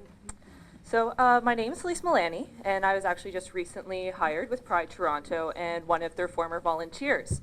And when I did first move to the city, I felt a little bit stunted. I didn't necessarily feel a place in the city, and I think that was a lack of community that I found. And so I actually sought out Pride Toronto to try and find a community, and I actually very much got it. As a volunteer, I really got mentored in a way that was working towards achieving my personal and professional goals that I'd never experienced in any other capacity. And I know a lot of the other 1,500 volunteers for the organization feel similarly through the number of opportunities that are available with Pride Toronto, as well as just that sense of belonging in a community. Now I'm thrilled to actually be given an opportunity to be employed with Pride Toronto and have a role that really focuses on building community through art and presenting that on our stages. But community isn't just about a sense of belonging. Community is also important because it can help break down those barriers that otherwise face a lot of members of our community that makes it hard for their personal and professional growth. And unfortunately, there are many barriers that make it hard for queers to grow in those ways, as well as to create art and find ways to engage and participate within it. Social, physical, economic barriers play a big part and a big effect in our community and how they can participate within a movement. There just aren't enough spaces in Toronto that have the resources to be able to break down these barriers, and especially for the most marginalized members of our population. Queer women, people of color, youth, disabled, and trans folk often can be amplified with these barriers.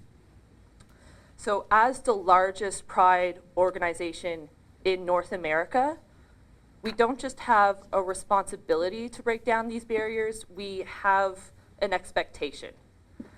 So through the creation of community, we break down social barriers by creating a platform that really exposes each other to queer artists and encourages engagement in that way. Through the expansion of our presence, not just through creating a Pride Month, but also through the year-round activities that we do, it really provides more spaces that can highlight and engage with queer art. And we work to break down economic barriers by paying all of our artists an equitable amount, as well as ensuring that our events are free for anyone to attend. And in order to ensure that we can keep breaking down these barriers to participation and create these opportunities for our community, we really need sustainable and stable funding. And this is where we really need the city's help to do this. In my time here, I've really noticed that one of the most meaningful relationships with Pride Toronto is that with the city. The city has made itself one of the best places for queer and trans people to live, and it's through the ways that you show your support with just the LGBT youth shelter that's now open, the annual raising of the Pride flag, and even the support that you've given us since the 80s that allow us to march year after year. These things really show our community that the city doesn't just care about them, but you guys also invest in them. Thank you so much for listening. Thank you. Next is Margie Sumadi, or Sumad, I believe.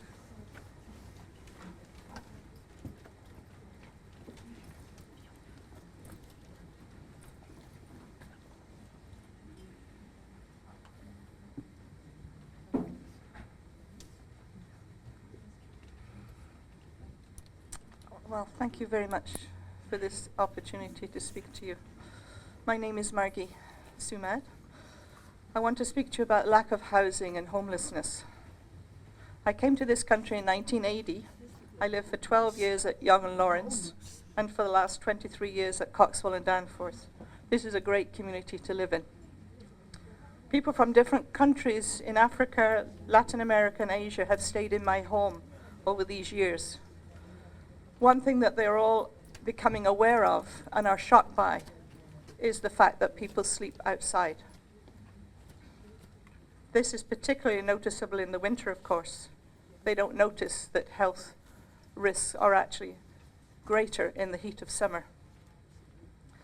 I don't really need to remind you of facts, but just to reiterate, we humans bear some responsibility for each other. We are not good at that, especially when it affects our pocketbook. As housing costs increase at seemingly exponential rates, it is inevitable that some people are excluded.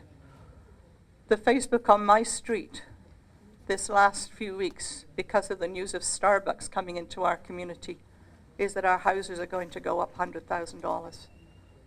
I don't see that as good news. What happens to the excluded? Does anyone actually know? It seems like a patchwork. I have to say that my own experience of it is my niece, whose parents were both medical doctors, one an esteemed psychiatrist in this city, died on the street. She was one of those who was excluded by her family, but excluded also by other issues, social issues. Out of the cold, I also volunteered with for a long time. Is an example of the church is trying to pick up the pieces and has been operating for 30 years now. That gives mostly men a meal or two, maybe a shower and a floor or mattress to share at close proximity to others. It involves huge uncertainty of how to get there. Will there be room in the lineup? Can I cope with the anxiety? It keeps people on the move every single night. I've known people who, from the out of the cold, who have died. Edmund Yu, who was killed by the police some years ago. I used to wake that man up every morning that I served, every week, I should say. He was a man I knew. He died in violent circumstances because he was misunderstood, mentally ill. Next level up is that the City of Toronto has shelters which are funded at some level that again is inadequate. They are very overcrowded. About 20 years ago, a motion was passed in council that shelters should not exceed 90% capacity. That has not been met. In fact, it seems inventive accounting has in the past pretended it doesn't happen. Meanwhile, there are deaths from freezing on our streets. No one has actually died in the parquet at the top of my street, as far as I know, yet. I do not know of any city-funded shelters in the East End, though yesterday on the CBC I heard the Salvation Army has announced a conditional offer on a building on Leslie. This with reduced accommodation. I call for the budget to provide funds to make a concerted effort to work with agencies who already know the need to provide appropriate supports. Funds should be adequate enough to keep those who every day have to seek not only food, but nutritious food. We heard earlier about the Wonder Bread and the processed cheese. That's not nutritious. Somewhere to sleep that is safe, that is warm and dry, to seek ways to stay healthy through cleaning their bodies, their teeth, their clothes, to support travel from one place to another. This, after all, for the homeless, is an everyday event, not a weekend in the bush. This is not fun. This is appalling. Funds that say this is a right we want, not a nuisance. We want funds that acknowledge that we are doing our best. The Out of the Cold program tries to cover these, but they are woefully inadequate, patchwork. There are professionals who seek to help, organizations who bring issues to our attention. I'll have to wrap up.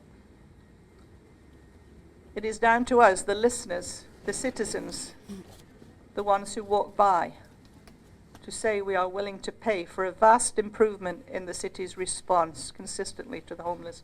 I ask that we ensure stable funding for shelters and services until a better solution is achieved. Thank you. I don't mean to preach at you. It's the way it comes out. That's fine.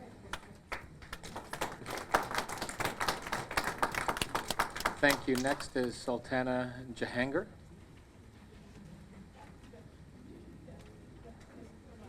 Welcome.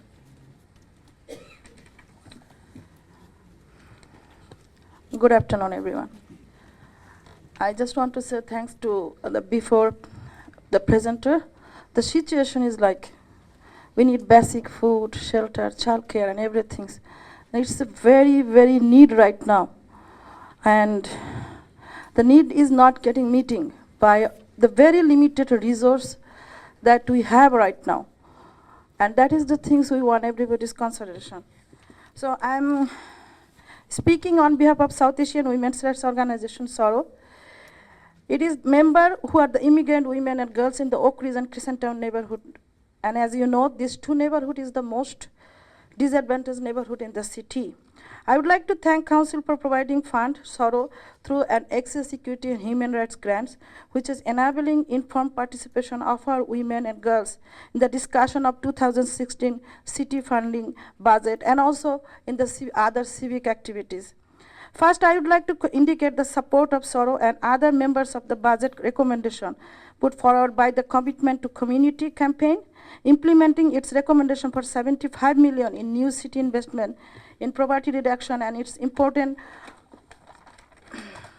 non-monetary recommendation will make a good start towards achieving Toronto poverty reduction goals. Especially important to our communities working women in the recommendation for 5 million investment to create 1,551 more subsidized daycare space. There is still 17,000 low-income family not receiving the child care fee subsidy that they are entitled to. It is unacceptable to deny these families their rights. Also unacceptable are budget staffing recommendation for 1 million cut to the Children's Service Division, which operate the child care system. Underfunding of childcare by all level of government is very short-sighted because childcare has been shown to be an investment which is a very high return to the economy. I would also like to put forward related consideration for Council, how it can reduce poverty by supporting improvement labor market outcome for immigrant women. Our recommendation arises from the experience of the community's women with the Toronto labor market and SORO's experience assisting the women to get a foothold in the job market. Our community women are entering a labor market which is totally flooded by job seekers, and it's fairly competitive. The city may be limited in what it can do about the factor causing a distortion labor market, but Council can and should take action against predators who are leveraging market conditions to super exploit vulnerable residents. First among these predators are labor staffing agency, and their prime prey is marginalized immigrant women. Labor brokers now control hiring in the market entry point most accessible in immigrant women, such as light manufacturing, packaging, and low-skill clerical. This control is used to systematically violate the workplace right and dignity of our women with impunity.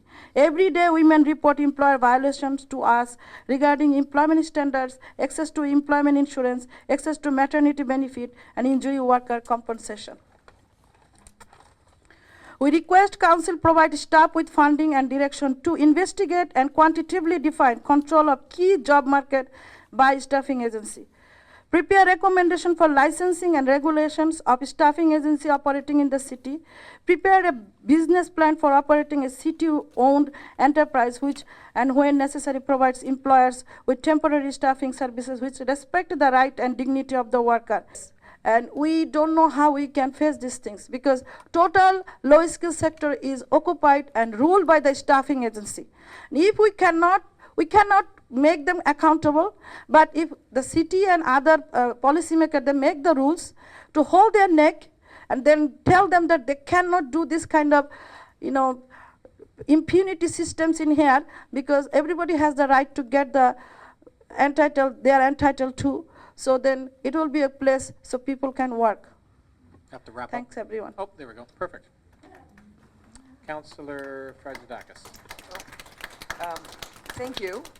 I know my question isn't really a budget item, so just excuse me. I just want to ask, since we have her here and she's mentioned some things, if you could just tell me a little bit more about this problem that with some of these labor brokers or staffing agencies. Okay, so the things is in here. We are helping the women to get the job that they immediately qualify for. Even though our women are very educated, our education rate in our community is 75% is the master degree holder. But we cannot get the job in their related field right now because the market is totally flooded. And totally there is no kind of opportunity enough. So only the place they are getting job right now that they immediately qualify for, and that is the low-wage, low-skill sector. And we try to make a relationship directly to the employer, but total sector is the employers don't want to get directly connected with us. The middle part is the staffing agency. So they hired through by the staffing agency. So we find it out that total sector is ruled by the staffing agency. They don't follow any kind of Employment Standard Act. They are totally stealing people's money, their salary, and giving them a very impunity situation in here. And we don't feel that any kind of right are implementing in this sector. Even though like Canada has a wonderful Employment Standard Act and labor right, it's not implementing in this sector. So we are requesting cities to take some kind of action to make the regulations and find it out that how they get the license, and making some recommendation that if you are not following this kind of process, you cannot get the license. And also making some kind of policing for them. And other things like, I know the Toronto Employment Settlement Service tests, Employment Ontario, they have lots of stuff. If the employer needs temporary staff, why not this organization who are already government owned, they can provide the people over there, so that we can see the right will going to be established in here. Because if we leave all these low skill worker to the staffing agency hand, they are totally becomes a slave. So it's kind of slave market. It's not a labor market anymore. So we feel these things, and we want to work together to solve this problem. That will going to alleviate the women's status in Canada, and the gender gap will going to be minimized. Thank you. Thank you very much. Councillor Davis? I just wanted to return to the issue of childcare.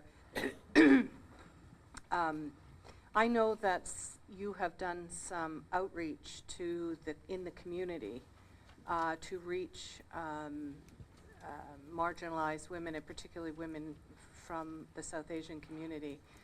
And I'm just wondering, you drew some conclusions. Could you tell us a bit more about that work that you did?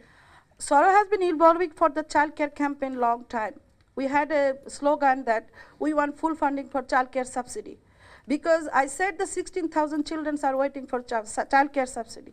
We find that women cannot work. Now we take this work informally in our hand, and it's totally not meeting any kind of regulations. And my concern is, like, we did lots of work in the child care sector in here. We find it out that this sector really need more money. And I just want to put an example about the Quebec. They spend money for the child care, and they spend $1 and $1.07 return back. So it's an investment, it's not in kind. So when we talked about the child care, and we request the city and every level of government, invest the money. We don't want in kind. We want that invest the money that will going to return back, because women will going to work, they will return the tax back to the, sorry. Sorry. I know you're very passionate about this. I just had one other question. I believe you mentioned the Oak Ridge and Crescent Town neighborhood. I think they combined are have the most children living in poverty in any other neighborhood in the city. Is that what you? So far, I know it 46% kids are living under poverty, and 58 might be the another area. Same thing in the Thorncliffe. This is the dense area. All the immigrants are coming in here. So like sometimes when you heard it, that many children in the school, you get surprised, because immigrant wants to come together to live, because we find it a little bit comfortable zone. Like I found it that when the Italian community come together and make a small community for them, it could be acceptable. And right now we are doing the same way, because we want to live together, and that's why when we come together, our number is getting increased. And this is because the new immigrants are in here, we are under poverty also. So these two schools, including the Thorncliffe, our child poverty rate is the most highest rate in city. Thank you. Thank you very much. You're welcome. Next speaker is Nick Pierre.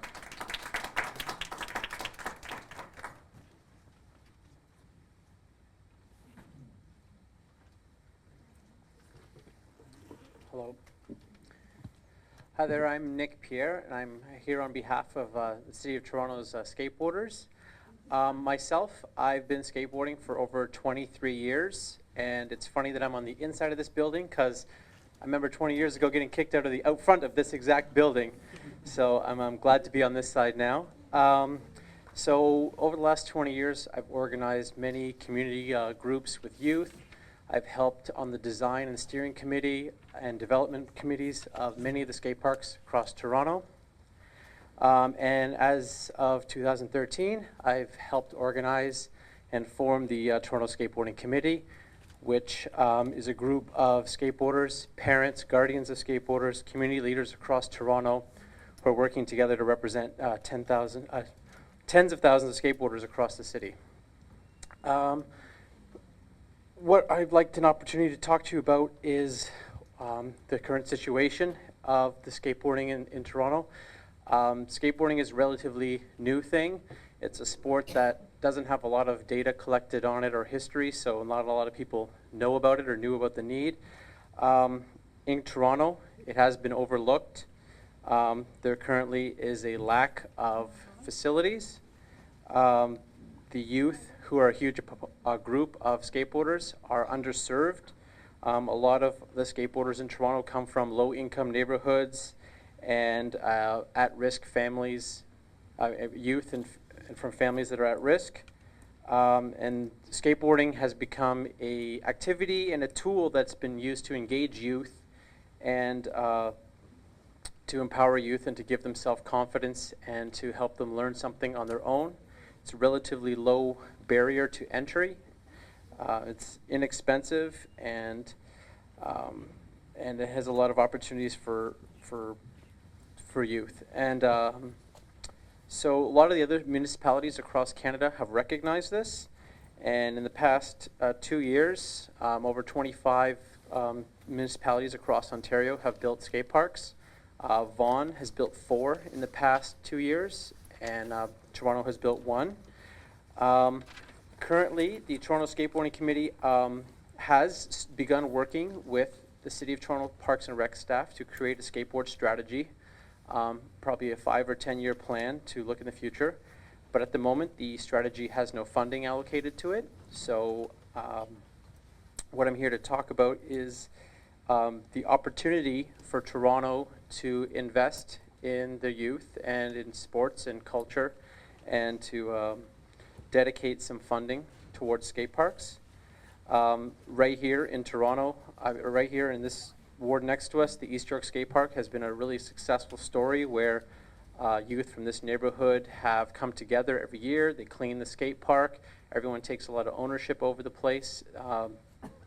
It has definitely developed its own community, and it has definitely grown, and that community spirit gets shared to the other skate parks.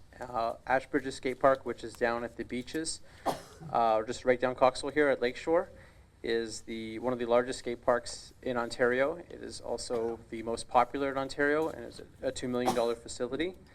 So there's 2 things. One would be it'd be great to have dedicated funding towards the skate park strategy. And the second is we have this massive, beautiful facility, one of the best parks in Canada, right here in Toronto, that has no lighting. So most of the users are youth who are in school or adults who have jobs, so the evening time is the prime time for this facility to be used. And with no lights, the spring and the fall, it goes unused, and those who do use it, it's a safety risk, and it's just not an activity that can be done in the dark. So lights would, basically double the use of the park. Also, the one park in Toronto that does have lights definitely has people using it all the way until 11 o'clock when it turns off. It's not in a dense residential neighborhood. The big lights are not going to be bothering anyone. It's right along the road there. And what's I want to talk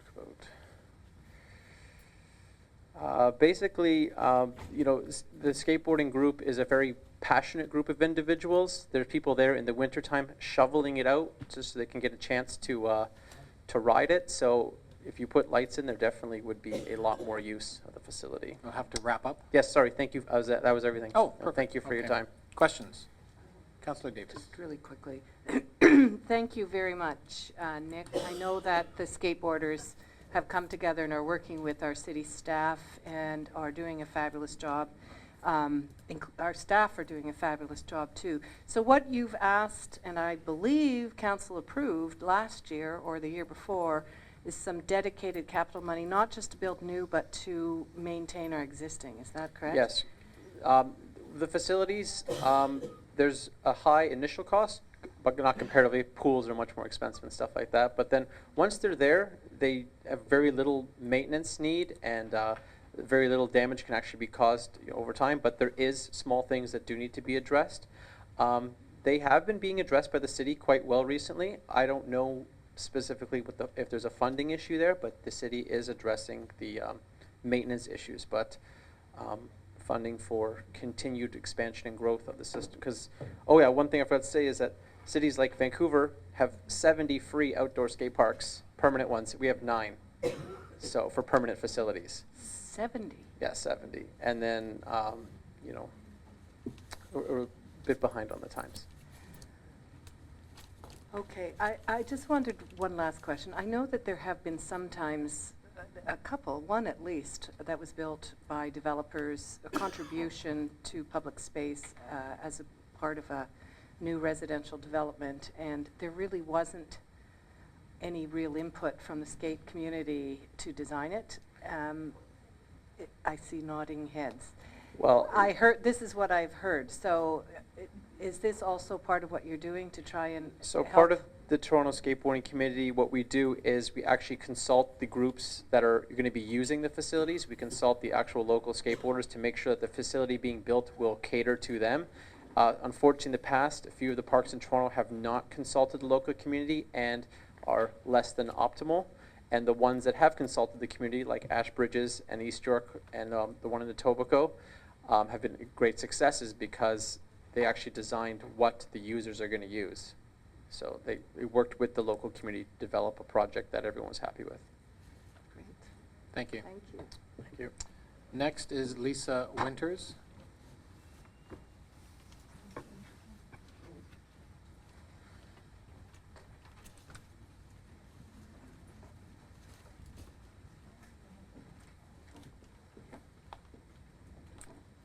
My name is Lisa Winters, and I'm the managing director of a not-for-profit childcare with an enrollment of 130 children, about 10 minutes away from here. I'm a volunteer representative for childcares in the South District on the Children's Services Early Learning and Care Committee, and I'm a volunteer member of a Toronto-wide group of 90 supervisors that we call the Community Supervisors Network. I'd like to thank Council on behalf of families and early childhood staff for continuing to support children's services for the City of Toronto. I appreciate the opportunity to speak to the 1% cut in the children's services budget. I'm not here to ask for more money. After reviewing the details of the budget, it seems efficiencies are coming from reducing food costs in city-operated centers, hiring staff to work on split shifts, proposing to close programs, micromanaging budgets for childcares with purchase of service agreements, and to pay or to avoid paying out actual costs for daycare, and no real consideration for an increase in subsidies. But there is a proposal to hire more children's services staff and managers. I would like to ask, why does Children's Services really need to hire more staff and managers when there are 13,000 families on a subsidy wait list, when full-fee parents are begging for affordable care in the City of Toronto, when parents are paying enormous fees for services to support children with special needs, and when childcare programs are requesting for real or actual support funds to support the quality care that we're able to give to families with children with special needs. Could Council consider asking Children's Services, how much does it cost for Children's Services to support the Toronto Quality Assurance Rating Program it manages and operates? This assessment or inspection where Children's Services staff, generally 2 staff, come into a center and rate city-operated centers and centers with purchase of service agreements on activities, learning, health and safety, adult and child interaction, and nutrition. Is this program really necessary when there is already provincial licensing and public health and third-party playground inspections and so on and so on. Licensed programs outside the city do these assessments voluntarily. In some regions, there are outside agencies that are already doing these assessments. Could council also consider asking Children's Services, how much does it cost to review and analyze budgets that centers with purchase of service agreements are required to submit through an online city-operated website so that city staff can then determine the fee to pay those centers even if the fees are lower than your city-operated centers? Licensed centers outside the city don't submit budgets. They don't have to sit down and take that time out and submit budgets. Their fees are paid as per the submitted fee schedules.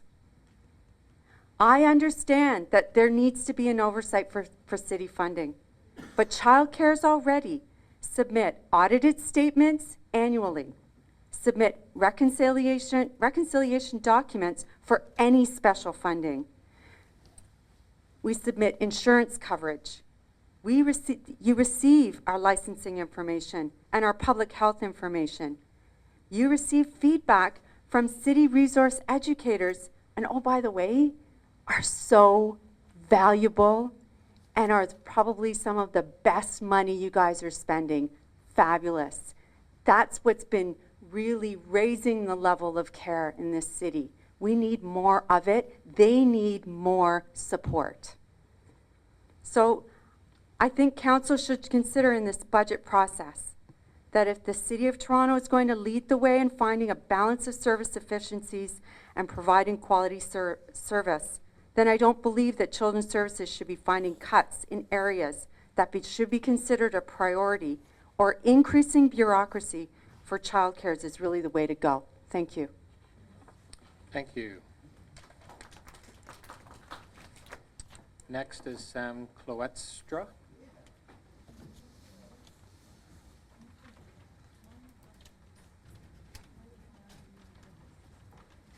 Welcome, Sam. And after that will be Charlene Mueller as the last speaker.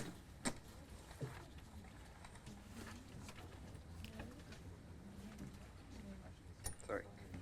I'm going to read notes off my phone. I'm not tweeting or anything. So thank you for taking the time to see me. I know it's probably been a really long day for you. My feet were numb for a bit from sitting for so long, so I can't imagine how you guys feel. But first I would like to introduce myself. Ani Bawishagawan Makwan Deshnakas, Matagami in Donjaba, Toronto, Ward 29 in Donji. My name is Sam Klutstra, but my Anishinaabe name is Bawishagawan Makwa, so I usually go by Sam. It's a little easier to pronounce for you guys. So first I would like to acknowledge that we're on the traditional lands of the Mississaugas of New Credit. I'd also like to acknowledge the Haudenosaunee and the Wendat and all indigenous tribes that currently share this land.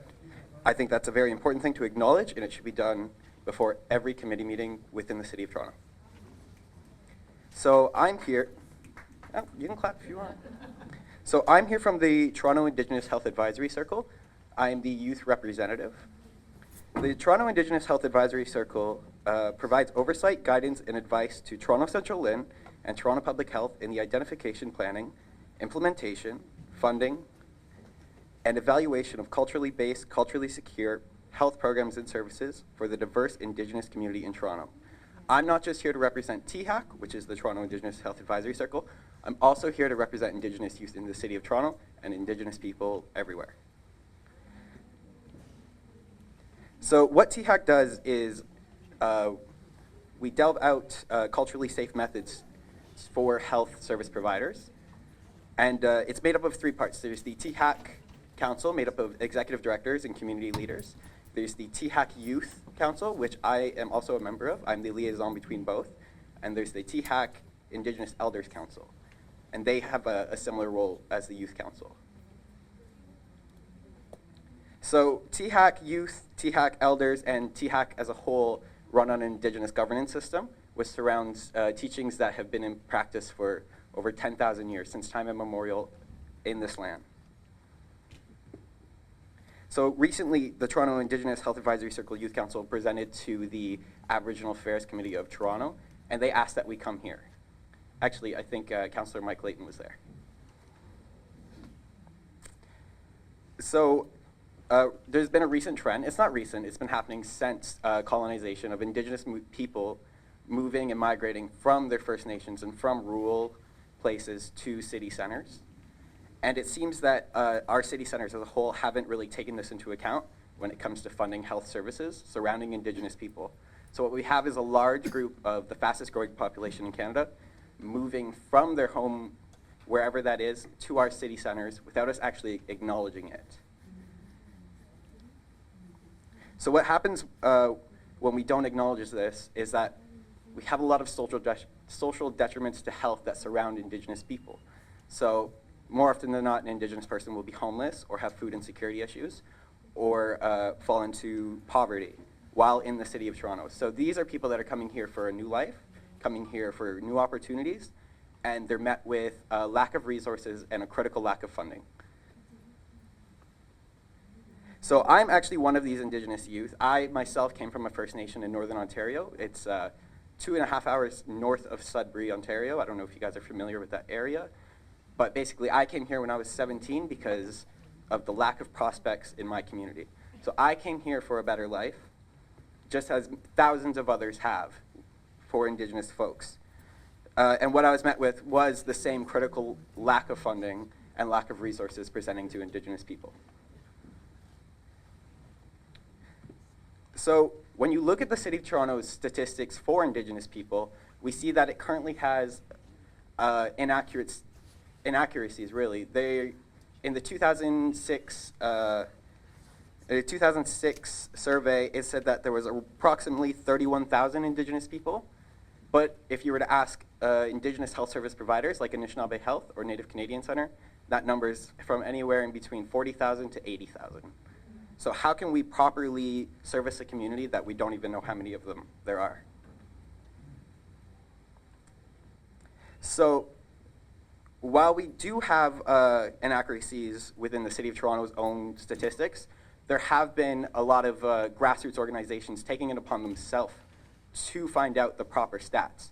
There has been the TARP report, which is the Toronto Aboriginal Research Project through the Toronto Aboriginal Support Services Council, which has a huge book of current updated statistics. You'll have to wrap up, please. Alrighty, I'm going at it. So what we're asking for is dedicated funding to rid the instability of Indigenous programming. We also were asking for Indigenous safe spaces and cultural proficiency in health and government. So this is something that won't just benefit Indigenous people in Toronto, this will benefit all Torontonians. And by investing in Indigenous health, you make an investment into the future of Toronto, and you take a step towards the long journey of reconciliation between Indigenous people and governments in Canada. Miigwech. Thank you. Thank you, and Miigwech Sam for your presentation.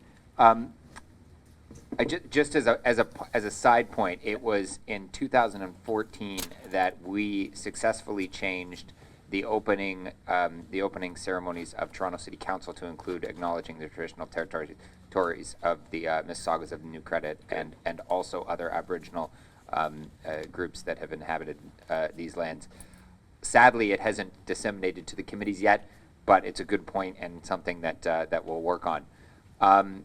The one piece in the budget right now that would touch on, I think, what really at the core of where you're going. There are some dedicated funds that make contributions to organizations that work solely with Aboriginal peoples living in Toronto. But one of the places where it's unfunded is a inflationary increase to the Toronto Urban Health Fund, which deals with a range of different issues, but also specific, has allocations specific for Aboriginal groups. So every year, and I'll phrase it as a question in order to try to highlight a point. Every year as costs increase, unless we raise it by inflation, do you think we're going to be able to deliver the same level of services? Absolutely not. Absolutely not. Thank you very much for both coming to the our Aboriginal Affairs Advisory Committee and for coming out and speaking today. I think it's really helpful to get the perspective of our youth, and I think this is certainly the first presentation we've had from a member of Toronto's Aboriginal community. So thank you very much. Miigwech. Thank you. Charlene Mueller.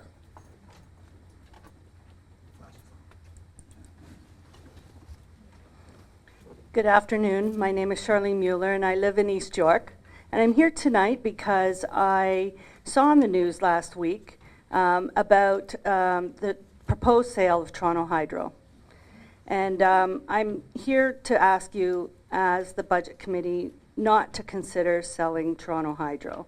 When the province sold off part of Hydro One, even though the polls suggested that people were against it, even though that municipal councils across Ontario voted against it, it still partially was sold.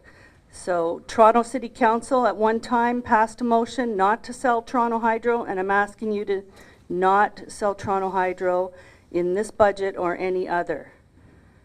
Even selling part of Toronto Hydro is like the huckster on TV promising cash now for your annuity. Yes, you get the lump sum now, but that money quickly runs out, and then you are left with nothing for the rest of your life. For a lump sum, they are willing to give up all revenue for the entire future history of the city. Does that make sense? Does that make financial sense?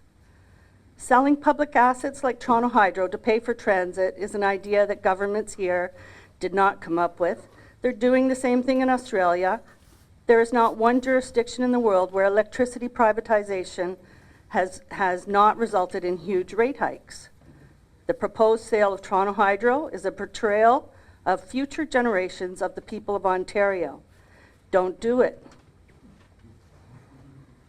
Thank you. Thank you. Well, I can let you know that Toronto Hydro sale of any sort is not part of this budget at all. Thank you very much. That was the last speaker.